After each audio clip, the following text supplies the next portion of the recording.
Surgical removal of the tumor is a common treatment for breast cancer. There are a number of surgical techniques, and your doctor will help you decide which is best for your situation. In addition to removing your breast tissue, it may be necessary to remove some or all of the lymph nodes under your arm. Before the procedure, an intravenous line will be started, and you may be given an oral sedative to help you relax. Breast surgery usually requires general anesthesia. A breathing tube will be inserted through your mouth and into your throat, and you will be given medications to put you to sleep for the duration of the procedure. Depending on the type of procedure, breast cancer surgery usually takes 1 to 3 hours.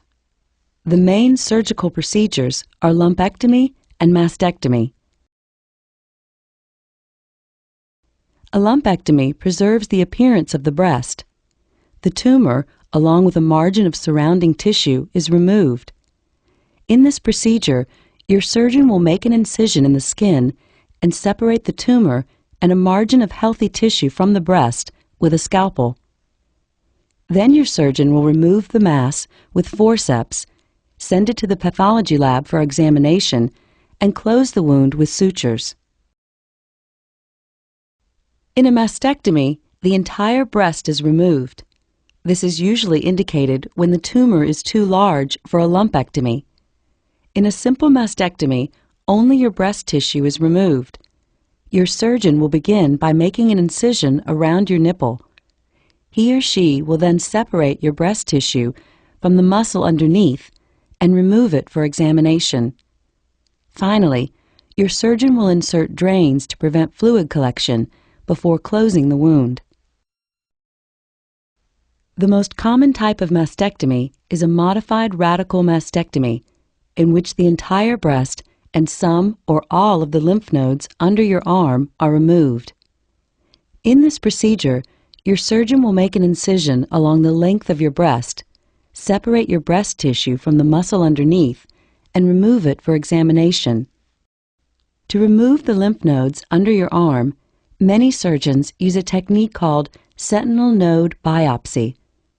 In this procedure, dye is injected into your breast to determine which lymph nodes drain fluid first. It is these lymph nodes that are most likely to contain cancer.